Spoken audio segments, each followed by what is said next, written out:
नमस्ते। मैं हूं राहुल और आप देख रहे हैं मेरा रुख। मैनेजमेंट ज्ञान सीरीज के एक और एपिसोड में आपका स्वागत है।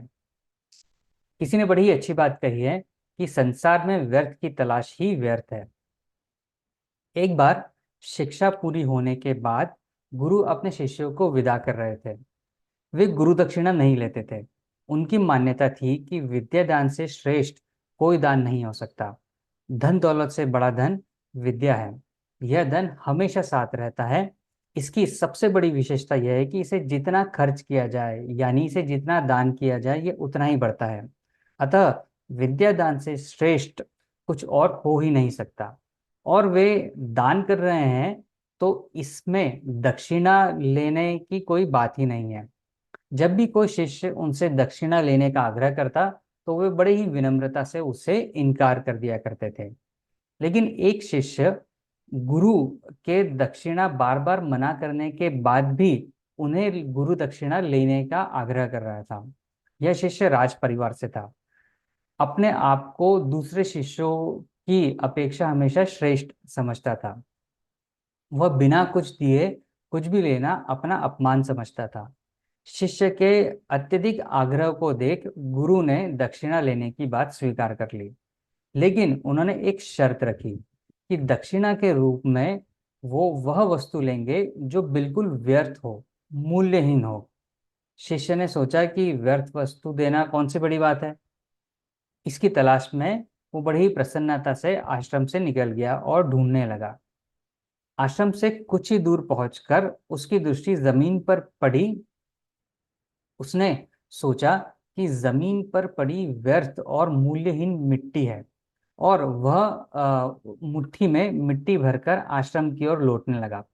रास्ते में मिट्टी से आवाज आई, हे युवक, तू अगर मुझे व्यर्थ समझ रहा है तो ये तेरा भ्रम है।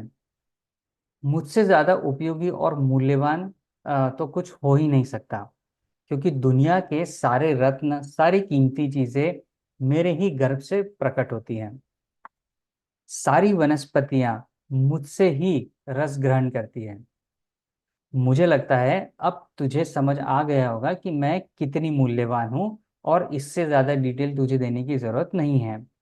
शिष्य को बात समझ में आ गई और वो मिट्टी को वापस जमीन पर रखकर व्यर्थ वस्तु की खोज में और आगे बढ़ गया। आगे उसे एक पत्थर का टुकड़ा दिखाई देता है। उसने सोचा कि इस पत्थर का क्या मूल्य।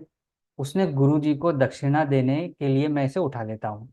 लेकिन जैसा ही उसने पत्थर को उठाने के लिए अपना हाथ आगे बढ़ाया, फिर से पत्थर में से आवाज आई कि हे युवक, इतने ज्ञानी गुरु से शिक्षा ग्रहण करने के बाद भी तुम मुझे व्यर्थ समझ रहे हो।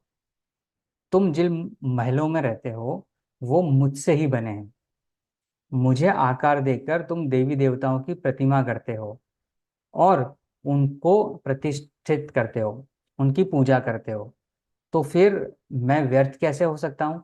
यह सुनकर शिष्य ने अपना हाथ पीछे खींच लिया। वह सोचने लगा कि जब मिट्टी और पत्थर इतने मूल्यवान हो सकते हैं तो फिर संसार में व्यर्थ क्या हो सकता है।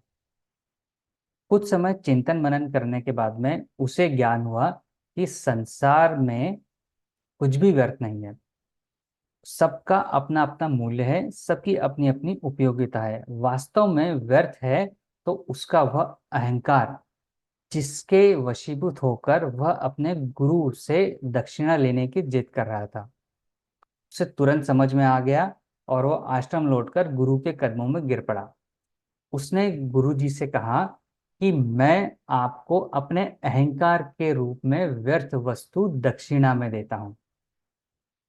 गुरु ने शिष्य को उठकर गले लगाया और उससे बोले, बेटा, अगर मैं सीधे सीधे तुम्हें तुम्हारे अहंकार के बारे में बताता तो शायद तुम्हें बुरा लगता और तुम्हारा यह अहंकार कभी दूर नहीं होता।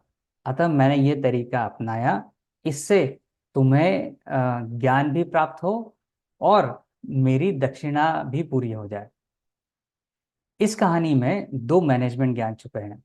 पहला यह कि जीवन में किसी को भी व्यर्थ ना समझे। हर व्यक्ति और वस्तु का अपना स्थान और अपना महत्व होता है। हो सकता है कि जिसे आप आज अनुपयोगी समझ रहे हो वो जीवन में किसी न किसी मोड़ पर आपके काम आ जाए। अतः संसार में व्यर्थ की तलाश व्यर्थ है। दूसरा मैनेजमेंट ज्ञान यह है कि किसी भी स्थिति में अहंकारी मत बने। अहंकार की भावना विनाश की जड़ होती है। यह जीवन में कभी भी आपको आगे बढ़ने नहीं देती। अहंकार के साथ किया गया कोई भी कार्य निष्फल होता है। अतः आपको आपके अंदर यह व्यर्थ भाव किसी भी रूप में नहीं होना चाहिए। अगर है तो उसे तुरंत उस शिष्य की तरह दान कर दीजिए। ये था आज का मैनेजमेंट ज्ञान। उम्मीद है आपको ये पसंद आया होगा और इससे कुछ न कुछ आपने सीखा होगा। मिलेंगे इसी मैनेजमेंट ज्ञान सीरीज के दूसरे एपिसोड में, आ, किसी और कहानी के साथ में और किसी और ज्ञान के साथ में। तब तक अपना और अपने अपनों का ख्याल रखिए। नमस्कार।